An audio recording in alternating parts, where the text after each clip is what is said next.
Welcome to Synchronize Swatches, your bi-monthly dose of coolness. I'm your host, Chip Johnson.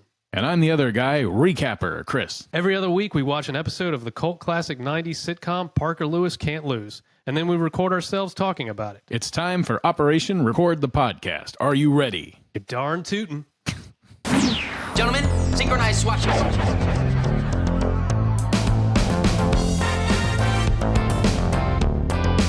Not a problem.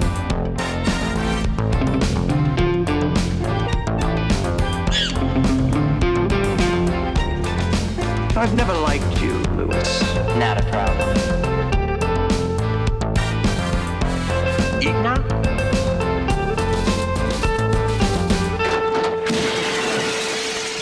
Clean out your locker, you're finished. So we've got a special episode this time, I guess, because we're actually recording in person. In person. Why are you in my kitchen? I have no idea. I don't know. Just woke up here. We're actually right across the table from each other, which is the first time. Yeah, and if you're watching, I guess, the YouTube version, you'll actually see the wide shot that contains both of us, and you'll see all the spaghetti of wires, and you'll see how the sausage is made. It's and not maybe pretty. some real spaghetti. I have children. Stuck to the walls. Yeah.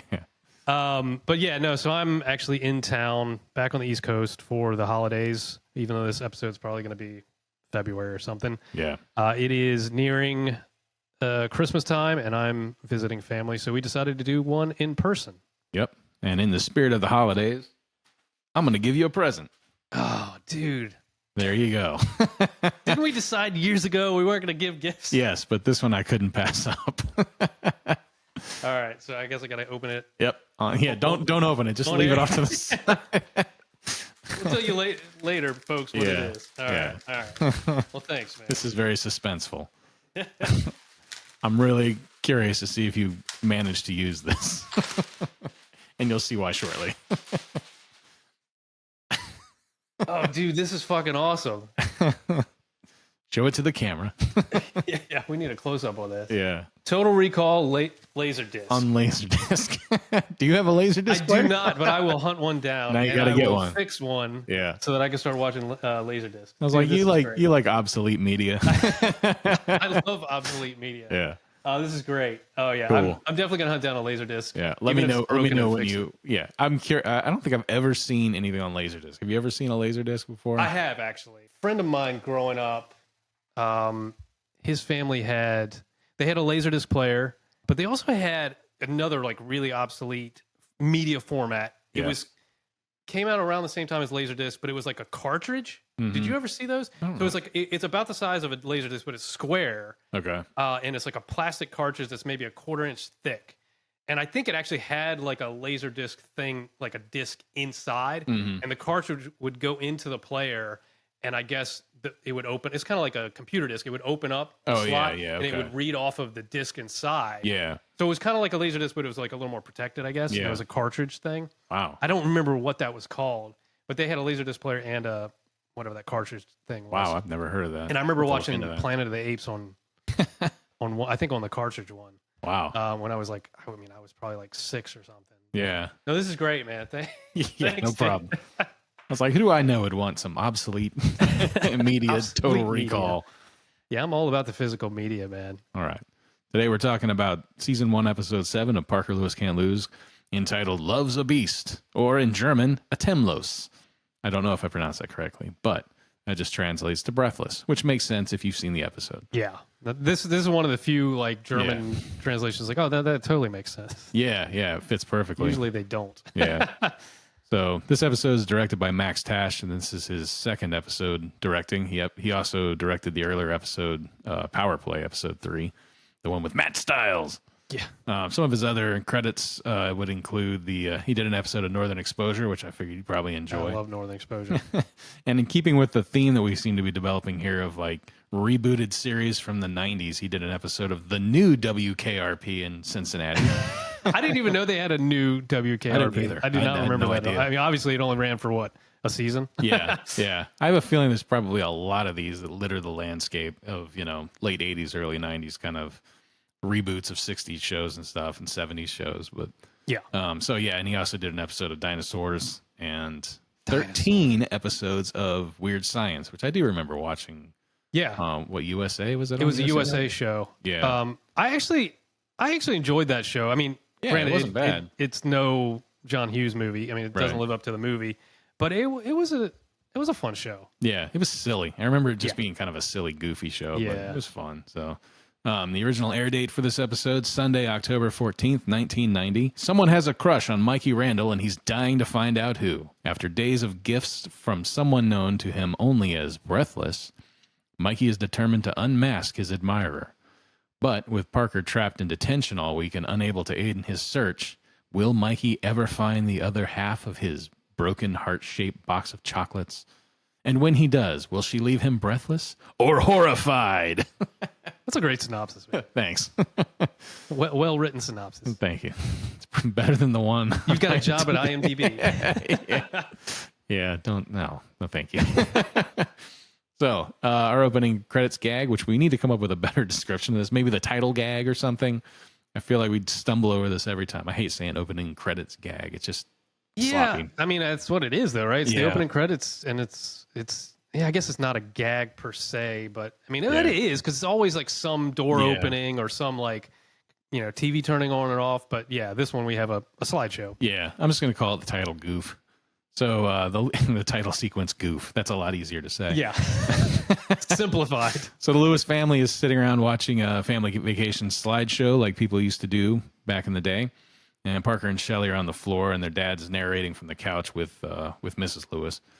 So each slide is accompanied by an embarrassing revelation about Parker. For instance, in the first one, the father describes how Old Faithful is barely visible in one slide because Parker's huge head is blocking it. And then in another one, the family is taking pictures from the side of the road, and they're there because Parker's vomiting all over the place. And then in the third one, Parker is posing at a ranger station wearing a park ranger hat, and he's sufficiently embarrassed by all these things. But then in the final slide, we find that there is a slide of Shelley taking a shower at the campsite, which my response was, yikes. Yeah, exactly. Because I guess we assume... I mean, who do we assume took the camera and took this picture? Because I assume Parker did, and that's weird. Right, because you assume that. Well, I guess all these Parker pictures, like the dad took. Yeah, they sound like parents' photos. Yeah, but and we'll this is spoiling some stuff. But when we have the end credit gag, when we recall this slideshow thing, it's obvious that Parker was taking these pictures to get Shelley in trouble, which leads you to believe, once you see that.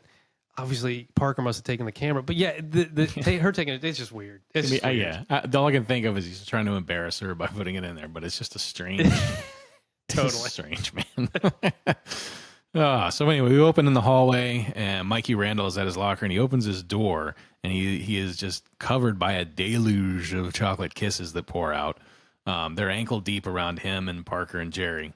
And Mikey says, kissed again. Yeah, it's a lot, too. I mean, it's thousands and thousands of kisses, but because they are literally ankle deep. I mean, if you look at it, they just keep pouring out. Yeah. And I also think about art department, too, like having worked on set. I think when I see things like that, I'm like, they obviously did multiple takes. So, like, the reset on that has got to be a pain in the ass because it's just hundreds and hundreds of kisses falling out. And it's like, they've got to put all that back in for the next take numerous times. I'm just like, oh, man, that's a horrible reset right there, man. Yeah. So in voiceover here, Parker say, love, sometimes you find it and sometimes it finds you.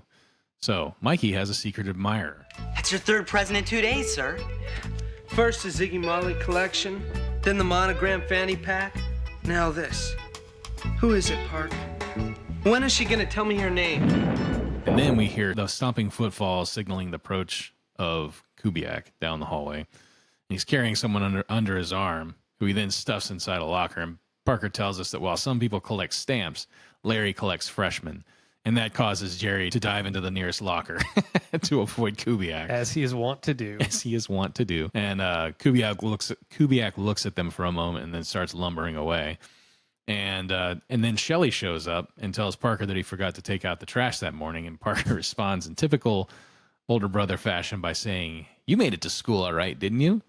And then he and Mikey high-five in celebration, which was great. And Parker says, scram, freshman. Mikey stops her and says, don't leave without a kiss, and hands her one of his chocolate kisses off the floor. So she scrams, and Mikey opens the present, which is a custom cassette tape with a note on it. Speaking of physical media. Yeah, exactly. Oh, coolness. A custom tape with a note. When I hear these songs, I think of you. Love, Breathless. Desire, all you need is love. When love comes to town, love to love you, baby. I'm on fire. Check the flip side. Love in an elevator. Extended dance mix. Park, we gotta find her before I have a meltdown. I don't think there actually is an extended dance mix of that song. I doubt 'cause it. I looked it up. Yeah, I was gonna say I don't think that's a real thing. Is that real? So, Unless his admirer made it herself. yeah. Or himself. Come on, Or man. himself, yeah, sorry. Not to be presumptuous. Yeah. So anyway, so Mikey's desperate at this point to find out who Breathless is, and Parker's telling him, not a problem. But as he does so, there's a hand that grabs him on the shoulder. It's interesting the way that scene's shot, because it's like before he actually says the word problem, Yeah. it cuts to Miss Musso's office and Miss Musso saying problem. We've got the Dutch angles going on here. And unfortunately, as I point out in this note, you can actually see the end of this. You can see off the set. Yeah, you Yeah. can see at the top. That's the Yeah. only disadvantage to those Dutch angles, man. Yeah, because I saw it, I was like, oh man. Yeah, I know. There's a box up there and everything. Yeah, you Shit. can totally see off the set. Yeah, so anyway, she's got satellite photos because she has evidence that Parker has skipped first period for the last 3 months, which we all know this as well, Yeah. because he pretty much admits to it in every single episode. Yeah, he's So- always skipping first period. That's his MO. Yeah. Every time Parker protests, Miss Musso interrupts him, and she tells him that she wants those 3 months worth of first period back. So in her way, she goes over and pulls down a screen showing his entire schedule, and she says she's cleared his entire schedule for the week, and rather than attending class, he's going to be in detention. So Mikey's going to be forced to find Breathless on his own. I also like how it's 3 months worth of detention of missed first period classes, excuse me. Right. And she's just going to cram it into one solid week of all detention. Yeah, yeah. He's going to jail for a week. Yeah, exactly. No other classes, just detention the whole fucking week. Yeah, yeah. And the whole spread is just, it looks like a TV schedule for a week or Yeah. whatever, except everything's blocked out into With detention. So anyway, we enter a musical montage of the ways Breathless is showing affection for Mikey. In the first one, he's in a history class and he's receiving, are they getting the tests back at this point, or is she just, I think so, has yeah. this person given him the answers? His test says A+, love Breathless. His little note says A+, love Breathless. All the answers are correct on there. So either his secret admirer is the teacher, I didn't think about that. or somebody who can rig tests, Yeah. or blackmail teachers. I don't Yeah. know. Somehow his secret admirer got him an A+. I'm sure all these teachers have some skeletons in their Yeah. closet. Santa Domingo. Yeah, they're all probably pretty easy to blackmail. Yeah. So after that, we see him in science class peering through a microscope, and he looks through the microscope and steps back and rubs his eyes, and then looks through again, and we see the words "I love Mikey" are printed on the slide he's looking at, which I'm pretty sure is sperm. Yeah, I think it looks like sperm dancing around on that. Yeah. that Which, slide. I mean, I don't recall looking at sperm through a microscope when I was in high school, and maybe yeah. like living sperm. Yeah, I don't remember that either. So then we see Mikey in the hallway between classes, and it's not UPS, it's an APS driver, I think, in a brown costume. A driver shows up and delivers him a half heart-shaped box of chocolates with a note that reads, "Find the other half, and you found me. Love, Breathless." We cut to the detention hall, and this detention hall is just lousy with punks. I mean, Just like they're- last time. Yep, top to bottom, wall to wall, no chainsaws. this time. Leather-clad punks. Yeah, no Yeah. chainsaws. I was a little disappointed Nothing but punks. So one of the punks approaches Kubiak. because, of course, he's in detention too. Yeah, and Coob's in a corner. He's got a sign that says Larry's Lair. He's got his bag that says Larry's Lunch. And this fucking punk walks up and starts digging through his bag. He's like, "Yo, what's for lunch?"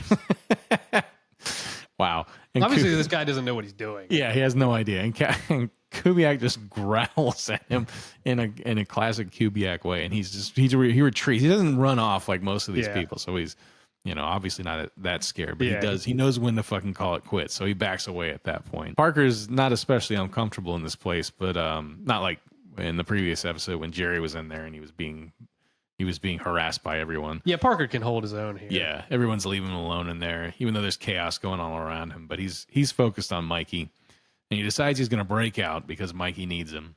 Is that the point where he does break out? I guess he just breaks out at that point, doesn't he? I think it just gets progressively harder for him to break out each time. But I think this time it's like he just leaves. He just leaves. Says he's going to leave, and then he's gone. Yeah, he just leaves. So they're all in the hideout at this point, and they're looking at a computer because they decide they're going to research all the girls at Santo Domingo High School and cross-reference them against Mikey's interest. I've accessed their files and isolated those prospects that share Mr. Randall's likes. Black leather jackets, electric guitars, Patrick Swayze movies. Patrick Swayze. Chicks dig him. There's 3 girls on the list. 3 out of 1,126? That's 3 more than I can ever hope for, sir. Let's meet our lovely contestants, shall we? So then we get a video montage of the 3 different women as Jerry explains who they are in voiceover. The first one, and I will say, I wasn't able to find who the hell any of these actors were. I looked up all 3, and I could not find. The first one looked familiar, but she did. That's why I was like, I would probably be able to find some credits, and I could not find anything on either 3 of these. Yeah, as much as we can, we usually try to find it. Try to find the other credits. Some credits for the actors on here. Yeah. So the first one is Doreen Sanders, and Mikey approaches her while she's sitting outside and strikes up conversation. And Jerry informs us that he thinks Mr. Randall has a real chance with this one. But at that point, another guy approaches her and gathers Doreen up into an enormous kiss where they're both leaning into Mikey while he's standing there. And Jerry continues, once the divorce is final. So it's just funny because it's an awkward scene because like Mikey's there talking and she's really interested in Mikey, and this guy just walks up and then she's like, oh, and she just completely ignores Mikey at this point and then just starts making out with this guy, and that's where the punchline of once the divorce is final. But it's like, well, obviously they must not hate each other that much. Yeah, I didn't even think about that. I guess I assumed that was just a different guy or something. But yeah. I don't know. That's weird. Yeah, the joke it is strange. When you think about it, it's like that punchline is kind of weird. But yeah. Anyway, that blew my mind, man. Okay, so the second girl is Sally Tyler, and we see her on screen walking down the hallway. She's in a black leather jacket, which, as we know, is one of Mikey's things. Yep. And he's following her down the hallway. And Jerry says the compatibility factor here is very high. A shoe-in, he says. Yeah. However, we then see Sally sit down on a table with a nun who is in the hallway, and she's manning a table. She's manning a table that has a sign behind it that says "Convent Sign Up" in a public school for some reason. Yeah. So we see our third candidate, and she's identified as Marcia Bergman. And for this particular scene, they're sitting in class. She's in the front row, and Mikey's sitting behind her. Jerry says, different from the rest, poet, romantic. She's a perfect match for Mr. Randall. So we see Mikey hand her a note in class, which she looks at and reads and then begins to laugh at, which so horrible. The rest of this scene is fucking savage. Yeah. Like while poor Mikey's sitting there, she starts laughing. She hands it to a classmate and then turns and tells somebody else what's in it, I guess. Yeah. Everybody in the class who hears it or reads it just starts laughing. And then somebody hands it to the teacher. I know. The teacher just starts cracking up. Starts laughing. Poor Mikey. I know. So we cut back to Jerry, who corrects himself, saying, oh, that's Mr. Felix Randall of Walla Walla, Washington. Because everybody knows Walla Walla is the funniest city name. Yes. that there is. We're never going to find her. Mikey, listen to me. We'll find her. Have I ever let a best bud down? September 5th, 1988. November 18th, Jerry, don't help. So then Parker starts sniffing in the air, and we hear this high-pitched sound that sounds like a mosquito buzzing around. Yeah. And then he just disappears from the scene, not in his typical fashion of just disappearing completely, but he actually pulls it. Yeah, he drops. You're right. Yeah. We'll find out later that he actually pulled a Jerry, though, and he's in a locker. Yeah, amazingly. He magically just vanishes. And ends up in a locker. So they basically they smell a lemur, he says. Yeah. And Parker dips out of the scene as Frank reveals himself. And he informs Mikey that Miss Musso wants to see him now. So then, as you said, Parker emerges from the locker. And what does Jerry say right there? He's like, Trey Sneaky, sir. Yes. One of his Trey lines. One of his Trey lines, yeah. I just love how every time he says that, he's very pleased. You know, he's very, there's a lot of admiration in his voice when he says it. Exactly, yeah. So we're in Miss Musso's office now. Mikey is seated, and Miss Musso says she's ready to cut through the teacher-student protocol. Don't think of me as Ms. Musso, the domineering, iron-handed principal. Think of me as Ms. Musso, the domineering, iron-handed woman. What's the matter? Don't you like being touched? No. I mean, yes. Parker and Jerry are listening to this in the Best Bud hideout, and they jump to the same conclusion that he does. Is Miss Musso breathless? So she asks Mikey if he's free on Saturday night, and Parker and Jerry take out her agenda, which they have, to get to the bottom of this and figure out exactly what her agenda is for Saturday. So they realize that she's hosting a faculty dinner on that night and is most likely going to ask Mikey to do what they keep Jerry around to do, which is to serve food. Yes. Serve food at the event.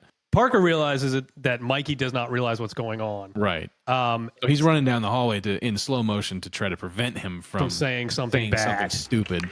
Miss Musso, I should tell you I'm flattered, but... Oh, no, Mikey, don't say it! Yes? Well, it's just that I think you're a little ancient for me. Bummer. They're always slamming Miss Musso's age, man. I know. And of course now rewatching it at this age, I'm just like, oh God. Yeah, because she's like in her late 30s. She's late 30s, I know. As Jerry pointed out last episode. In her late 30s. Yeah. So yeah, so we get the doors swing and the windows smash at this point. And Mikey walks out of the office. Miss Musso throws her finger in the air, looking very angry and also genuinely hurt. Yep. Felt very bad for her in this scene. So in the hallway later, we see Mikey emerge from the men's bathroom, which has the Room of Doom spray painted on the side of it. It's kind of like along the lines of Detention. It's just, he opens it, smoke pours out. There's Yeah. all kinds of sounds coming out. There's even like a horse like whinnying in there. Like, I don't know what that's all about, Yeah. but it's just There's a horse in there. There's a horse in there. It's a high school with And a a bunch horse of in other the- like horrible things. Yeah. So Mikey's got a mop. So that was his punishment, was he had to clean the Room of Doom. Yeah. So he tells Parker and Jerry that he's done. He's decided he doesn't care who Breathless is anymore, and he's just giving up. And as he's doing this, a girl on a skateboard approaches him, and she has a rose, and she says, "End zone, 2:00, Breathless." And Mikey says he'll be there. Jerry detects a Musso detention check. Parker initiates Operation Auto Dial.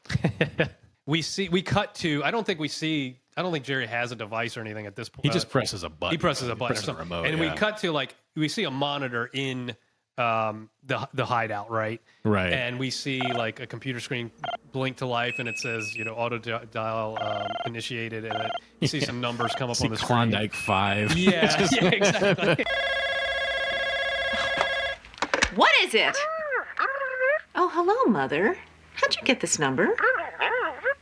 No, I didn't call you. I just picked up the phone and you... I can't go into that right now. I have to get to the... No, Mother. I haven't met him. No, Mother. I don't think a rifle range is a good place to meet men. So Miss Musso kind of gives up on what she was planning to do and just leans against her desk to settle in for this long conversation. And I love her mom's voice. It's Yeah. almost the Peanuts Yeah. parents' voice, Yeah. right? Because it's like rifle exactly. range. Yeah. Like, you only hear like Yeah. one key word. Yeah. The first time I missed that, but in rewatch, I was like, oh yeah, you can hear it be like, Yeah, rifle range. and then later with the, spoiler alert, Yeah. she's still on the phone talking to her dad, and you can hear him say, hunting lodge. Yeah. So while she's on the phone, we cut to the football field. Parker, Jerry, and Mikey are on their sun chairs under umbrellas, and with their customary plate of fresh fruit and tiki drinks, observing cheerleading practice through binoculars and a telescope, on the lookout for Breathless. So the practice ends, and the cheerleaders begin to leave the field, but one hangs behind. And Parker says, "We have achieved Breathless." So he hands Mikey the binoculars, and Jerry identifies this girl through the telescope as Kristen Brown, a junior field hockey player and manager of the Red Hot Chili Peppers fan club. So we have Kristen Brown here, who's played by Keely Christian. Her acting career, according to her credits, it lasted from 1989 to 1991, and this role is actually one of her last ones that's on IMDb at least. Who knows Yeah, it what seems else like she didn't act for too long. Yeah. She was in Married with Children and Growing Pains and Charles in Charge. And then I always like to point out this was her biggest film credit, but I always like to point out the 80s/90s film credits where they have like horror films with names like Slumber Party Massacre 3. Yes. Which again, I haven't seen that, but it sounds great. So I actually haven't seen 3. Yeah. Oh, okay. I've seen the first 2. And you got to finish the fucking I know trilogy, I got to man. see 3.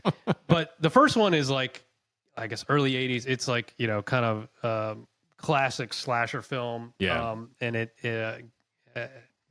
gained some respect in those circles. And then 2 came out, which 2 is mid 80s, and 2 is such a fucking bizarre ass shit. It's not even a shit show, but it's such a departure from the first one. Mm-hmm. It's kind of like horror comedy, Yeah. but it's also part musical. It's Oh, wow. 2 is fucking great. I love 2. And we actually, I'm sure we watched it probably this past summer again, but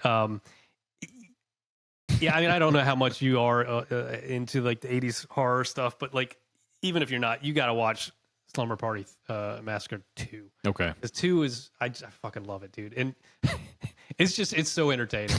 Oh God, it's ridiculous. All right, I'll watch that. You watch the third one. Yeah, I'll have to watch the third one. But I watched the trailer because when I saw that credit, I was like, I guess I just never come across 3. I did watch the trailer. It does not look near as fun as 2. Like, it's kind of like it felt like they tried to go back to just the standard slasher.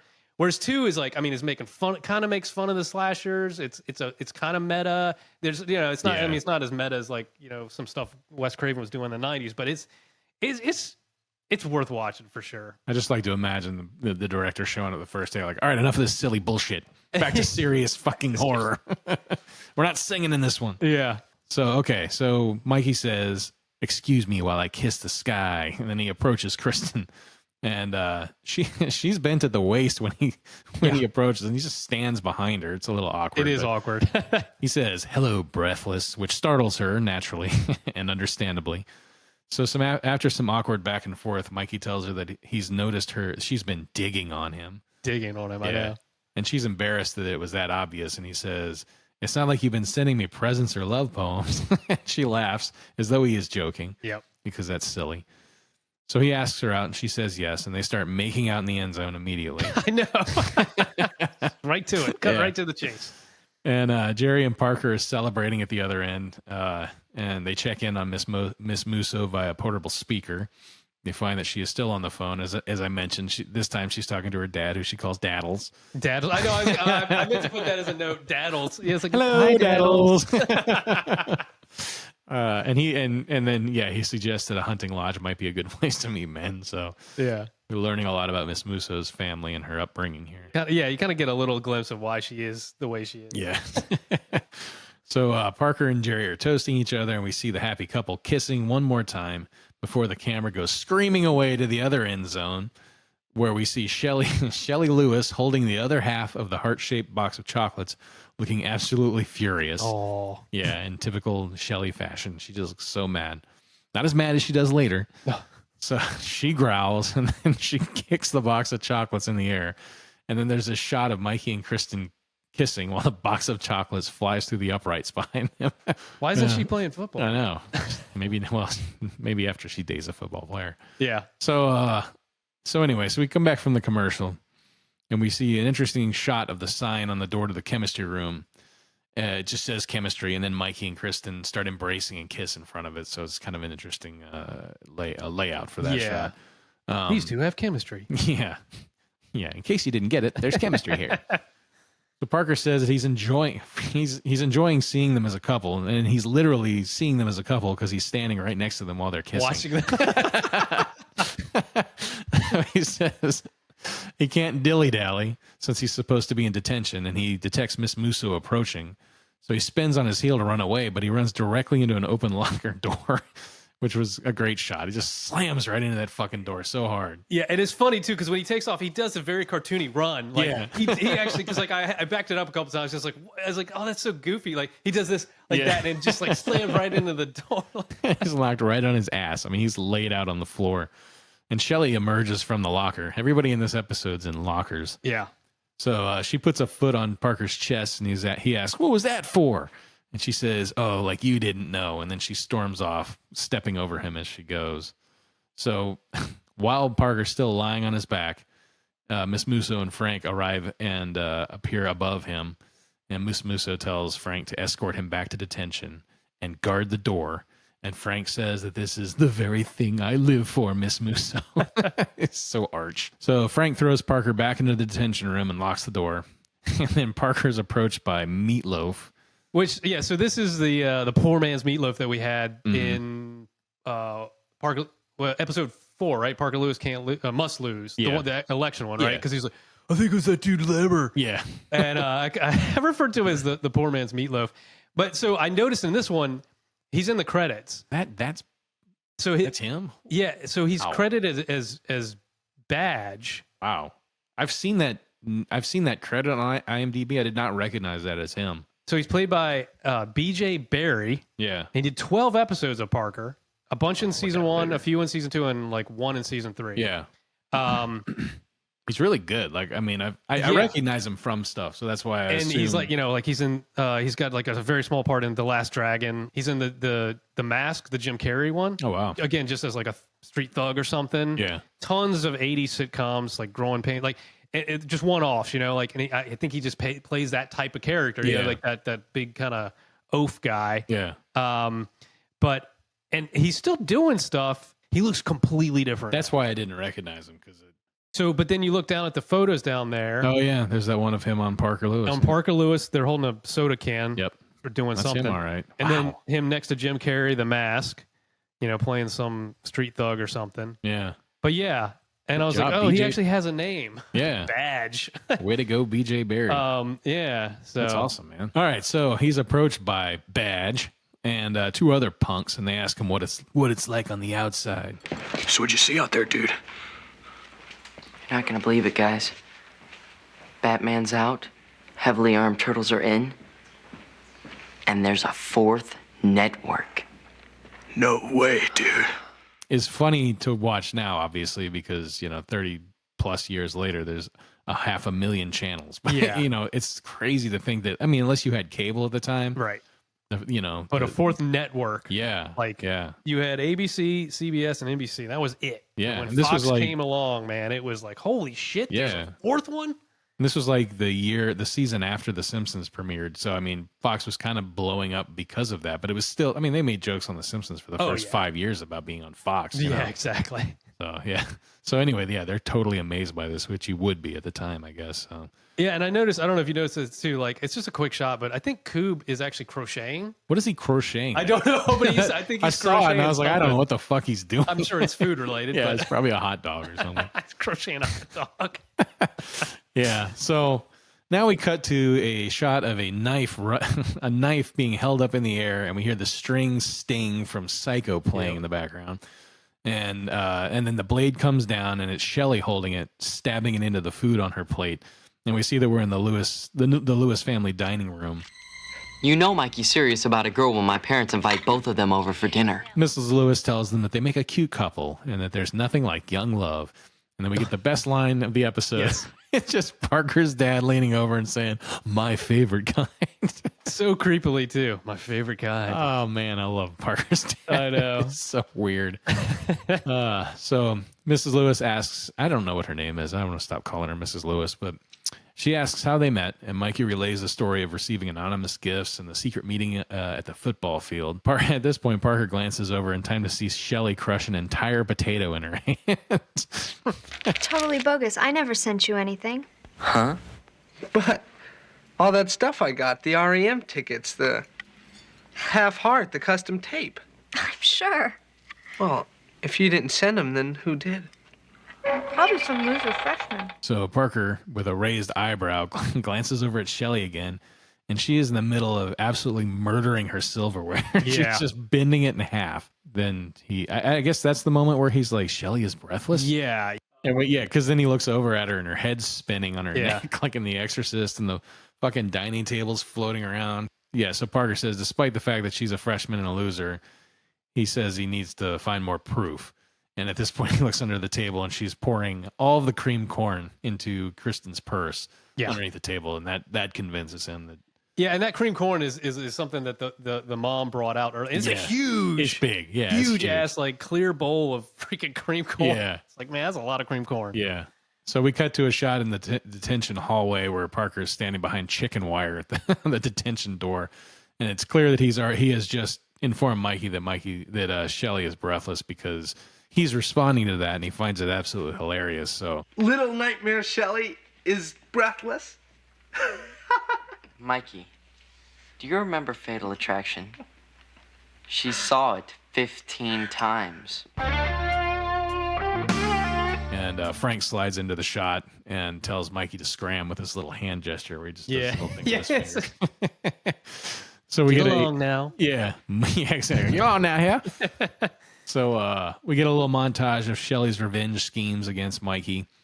There's a shot of Mikey and Kristen sharing a picnic under a tree, and she's feeding him grapes because you got to have fresh fruit. Yep. And then they are absolutely covered by leaves, which are dropped because we pan up and we see Shelly up in the tree laughing. Yeah, it's a shit ton of leaves. It's a ton of. They're gone. I mean, there's nothing to be seen of them. Completely covered. I mean, it was a really well done gag. But yeah, and again, me thinking of like art department, I'm like, oh, that's a hell of a reset. All those leaves, like if they got to do another take. Like we got one shot of this. Yeah. Why is the art department's quitting? Yeah. Yeah. So we get that when then we cut to a shot of Kristen, who is unable, for whatever reason, she's continuing to try to open her locker door, but she's unable to open her locker door because it's been welded shut all the way around. Love this. And the words "Die Home Wrecker" are spray painted across it, which is a little dramatic. That's why I love it. It's so dramatic. It's like Shelly, like Mikey doesn't even give Shelly the time of day. And she's like, "Die Home Wrecker." She's considering this woman a home wrecker. Yeah. And we cut to a smile. Shelly, as she's smiling, as she lifts a welding mask off of her face. So Mikey tells Jerry at this point they need their main bud in order to deal with this situation, and Jerry recommends Lemmer Distraction Method E.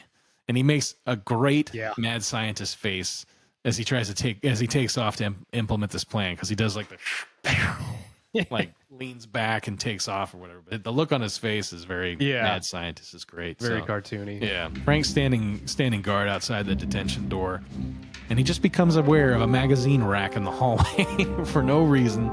There's a rack of magazines in the hallway, and they're all displaying multiple copies of Soldier of Fortune magazine. After leaving through an issue and gawking at the centerfold screen, he opens it up, turns it sideways, the fucking centerfold falls open.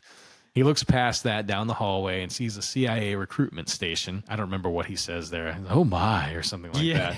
Yeah. So this distraction works because Frank has now left his post, and that allows Jerry and Mikey to unlock the door and free Parker. And it's very much like a war film. You know, he comes walking out and they grab him like he's a POW or something.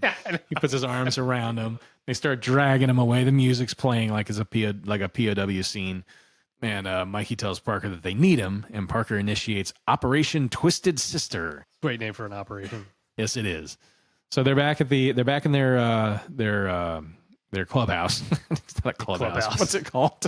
A hideout clubhouse. Best Buds hideout. That's the word I was looking for. Not fucking hideout. Clubhouse. They're back in their tree fort. It is a clubhouse. Yeah. So they're back at the computer, and Operation Twisted Sister involves finding Shelly the perfect mate, which is another fantastic joke in here. They're cycling through faces on a computer screen, trying to find her the perfect mate. Occasionally, the screen stops on somebody's face. Yeah. The second fucking picture is a rat. It's just a picture of a rat. That fucking cracked me up. It's so stupid. Oh man! So that was a great gag. Yeah. So the computer picked the rat too. Yeah. That's the thing. I know. Science picked the rat. Anyway, so this computer boils it down to 3 perfect suitors. 3 again. Yes, exactly. 3, guys. It's always 3. Yeah. The comedy rule of 3s. Yeah. So it's basically a collection of Conrad Fleck-looking people that Mikey refers to as a geekorama before he then turns and apologizes to Jerry, who's clearly offended by this. Yeah. He says, "I'm sorry, Jerry. It's nothing personal." And I love Jerry's response. He just mouths the word "okay." Yeah. It's just a very subtle response in that scene. He plays it really well. It was so well played. Yeah. He almost looked like he was just going to start shaking his head or whatever. It was great. All right, guys. What you're about to do here has never been attempted on school property, much less in this hemisphere. Good luck to you all. Oh, and by the way, there's a complimentary calculator carrying case for you on your return. Right on. Well, out. And they all try to high-five each other, but end up smacking each other in the face and whatnot. Because they're dorks, you know, you get Exactly. If you're a dork in the 80s or 90s, you have no motor skills. Yeah, no exactly. fine No motor hand-eye coordination at all. And then we see Jerry behind them, and he starts to step forward, and Parker, without even looking at him, Parker promises him one too, and Jerry's very happy, nods and smiles. So then we smash cut to a nurse tending to one of these flecks who's on his back. I love this scene. Yeah, the music's very like Apocalypse Now or some shit. As the camera pulls back and reveals this carnage that has been wrought by Shelley upon these suitors.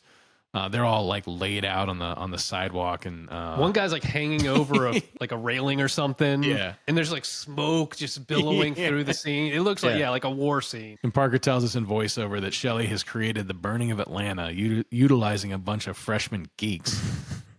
So as they survey this damage, Kristen arrives to tell Mikey that they need to talk. Words Parker recognizes that you never want to hear from your girlfriend or your doctor. So inside the hallway, we have the scene between Kristen and Mikey where she's basically telling him she wants to break things off. Oh, God. I thought we had something good. Yeah, really good. But... Oh, God. Mikey, remember the other night when we got on your Harley and you took me out to Old Farm Road? And we were racing along in the moonlight and everything was going so fast. Yeah. Well, that's how we are. We're moving too fast. Well, maybe if we could walk next time. Yeah, maybe if we walk next time. And Parker comes up and pats Mikey on the back, and then we cut to the detention room where Frank, identifying himself over the this is a funny sequence. He just says, "Worker B reporting to Queen B, the pod is empty, the P is missing." And she basically is like, "What the hell are you talking about?" She's like, "What?" Yeah, she just does not indulge Frank in his little fantasy world where it's because this is the second time he's referred to himself as Worker B. I think because he did in the dance one too, right? Yeah, Worker B to Queen B, Worker B to Queen B. Yeah. Just love how she's just like, huh? Yeah. So Frank decides it's better to explain in person, but first he throws this absolutely massive padlock on the door to the detention room. Excuse me. So Jerry arrives to report to Parker that his absence in detention has been duly noted, and they take off down the hallway. And we get this musical overlay with some classic 60s heist music as Miss Musso and Frank march down the hallway towards detention. And Parker and Jerry race there as well. Kind of reminded me of the scene at the end of Ferris Bueller, where he's racing home. His family's driving home. Yeah, trying to beat them there. Yeah. And we're just cutting between the two groups, the two pairs trying to approach the detention room. But as they take off down the hallway, Jerry immediately hits the floor, a sprained ankle or something. Weak ass Jerry. He gets 2 steps and his fucking ankle explodes. But he tells Parker to leave him behind, but Parker refuses and picks Jerry up and drags him along. Yeah. And we cut to Miss Musso as she's walking down the hallway. She breaks a heel. So she takes her shoe off and hands it to Frank, and he just fondles the absolute fuck out of this empty shoe. He does, man. It's like his prized possession now. She hands it to him. He's just like rubbing it all over. And in a different show, maybe even a modern show, he would probably take a huge whiff of it or something. He totally would have. Yeah. I don't know if he would have inhaled. Maybe they stuck his nose in it, just taking a deep breath. But I don't know if they weren't allowed to do that at the time or if nobody thought of it. But that's the first thing I thought is Frank's going to sniff that thing. Yeah, exactly. So Parker and Jerry thankfully arrive first, and Jerry points out that Parker is locked out. But Parker has a plan, and he tells Jerry, "We're going to the ham." So Miss Musso and Frank are almost there as well. But Jerry pulls an entire fucking Christmas ham out of his coat. It's got the pineapple slice on it and the garnishes and everything you want. And it's in his coat. He proceeds to hold it in front of the detention room door. And we get this shot from inside of this shadow casting over Jerry's face. Parker slowly backs up a little bit. Jerry starts trembling with this thing because we hear the stomping of Larry Kubiak. as he approaches the door. Yeah. And he raises his fists up and gives it one slam. The damn door flies down. Yeah, just one hefty hit from him, and it's just like, bam. Yeah. And in his customary monster voice, he says, "Eat now." So Jerry leads Kubiak away with the ham, and Parker slips back into the rooms. And that's when Miss Musso and Frank show up. Oh, hi, Miss Musso. Hello, Frank.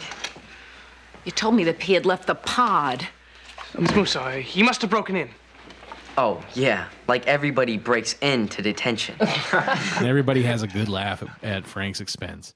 So we're back out on the football field now, and Mikey's walking along, and he's clearly distraught. And then Shelly approaches him from the side and says, "Hey, heard you got dumped." I know, she's like so happy. Yeah, Mikey tells Shelly to give it up because nothing is going to happen between them. And when Shelly asks why not, he says, "For a million reasons. First off, I'm 3 years older than you. When I'm 70, you'll be 67. And she doesn't understand, which I kind of track with that. Yeah, Come on, that chasm between 70 and 67, dude, that's uncrossable, man. There's a huge generational divide there. So he says, "You're my best bud's kid's sister. I like you." And then he pauses and he's like, "Nah, I'm lying. You're kind of a pest." Yeah. I like that little moment of honesty there. Yeah, he's like, "No, I'm lying." Yeah. On a less honest show, it would have been left at, "I like you." But Yeah. anyway, he finally tells her there's no spark, no fireworks, no motion in the ocean. He apologizes and tells her she's a good kid. And as he walks away, Shelly says, "Oh, God." So we're in the hallway, and Parker's finally free from his week of detention. Well, Lewis, after a week in detention, I hope you've learned something. How to hotwire a car, how to fence stolen goods, and where to get the coolest tattoo. Yes, Miss Musso. It was very educational. Good. We cut to a shot of Kubiak sitting on the floor, nearly finished with this ham. Yeah. So we see Parker walking down the hallway, musing about the fact that Mikey gave Shelly the brush off. Like any big brother, he's got to be there because she's going to throw a tantrum. She's going to throw a fit. And it's too fun to miss. It's too fun to miss. Yeah. Because he wants a bit to wallow in her misery. Yeah. The way the scene's set up, you get the impression at first that he's being genuine and saying, I need to be there for her. And then he says, I need to be there because it's too much fun to miss seeing her lose her shit. Tears. I didn't count on this.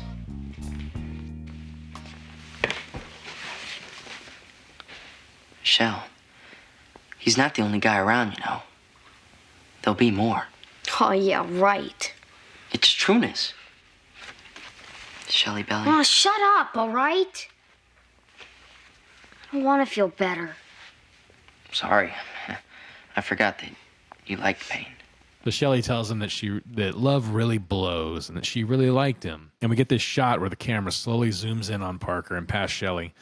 He's talking about how we've all been there with a crush on someone, imagining your whole life together. He says it's not easy being 13 or 14. 15 pretty much bites too.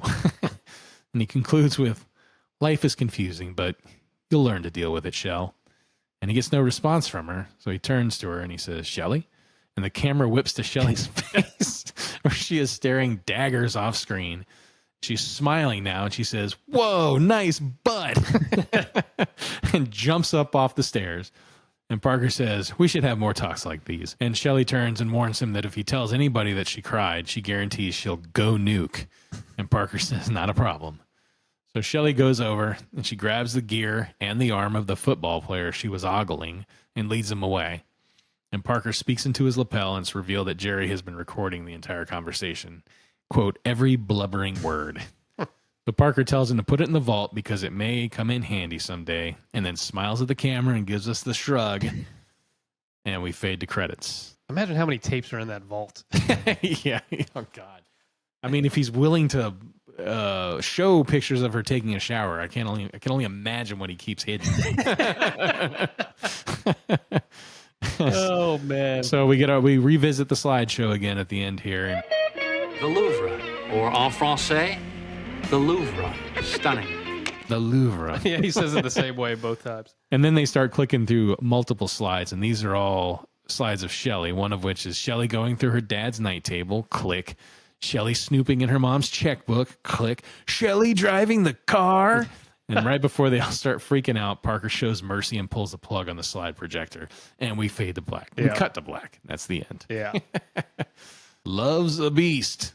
I think it's one of the best ones we've had so far. I think so too. It's like finally hit that bar that like I remember from the watching these back in the day.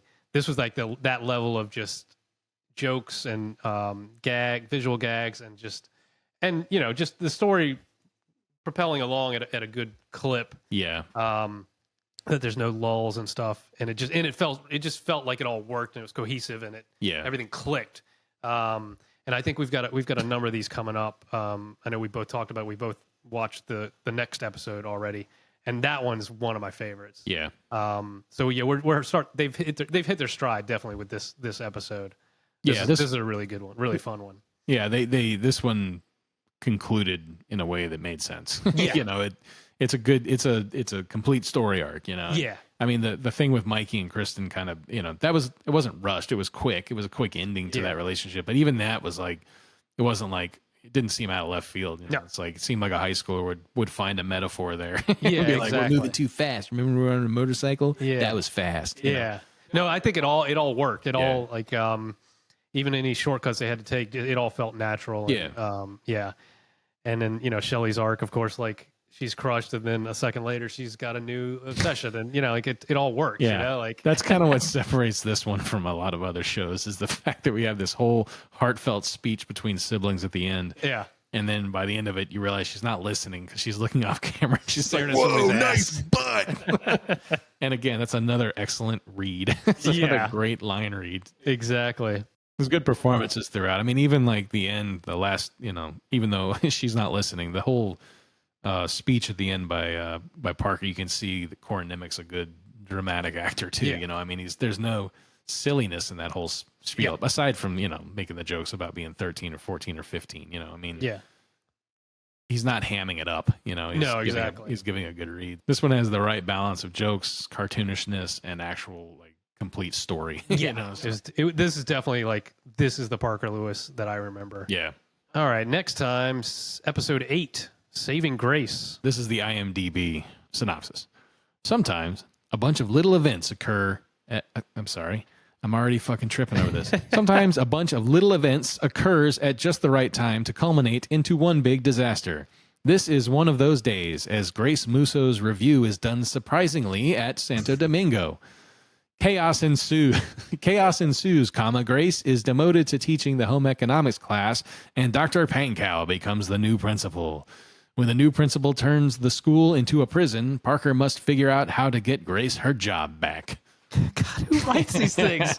Anonymous wrote this. God, it's sometimes a bunch of little events occurs at just, that's just... It's not as bad as some of the previous ones, but this still got some little trip-ups. But and maybe that is grammatically correct with the plural of occurs, but either way, it's just not, it's just a clumsy sentence. Yeah. I feel like it should be a bunch of little events occur. Not little events occurs, but yeah, right. Sometimes a bunch of little events occurs. Yeah, right. It should be occur actually because events is plural. So that's wrong. This is one of those days, as Grace Musso's review is done surprisingly. Yeah, yeah, done surprisingly. Done surprisingly. Yeah. I mean, it would be like a surprise review. It still feels like some of these are AI generated. I mean. At this point, if it was a new show, I would say yeah. But I feel like these synopses. How do you? These have to have been up here forever. Yeah. As long as IMDb has been, or Parker Lewis has been on IMDb, which has got to be years, right? So I feel like this predates AI. I could be wrong. Maybe somebody just redid it. But these feel like AI or something, right? They usually say if it's AI generated and stuff.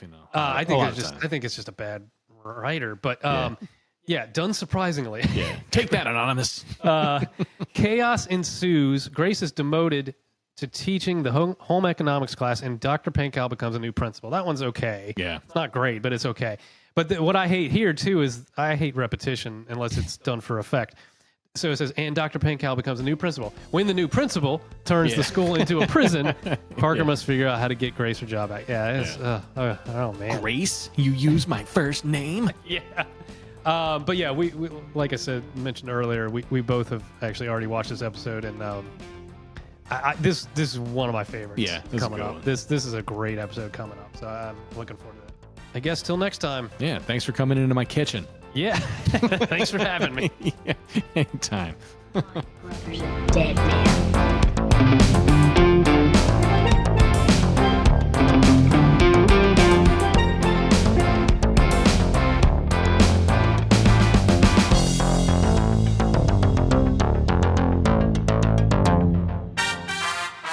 My friend Jerry said you guys were going to do something really neat today. Hello, Daddles.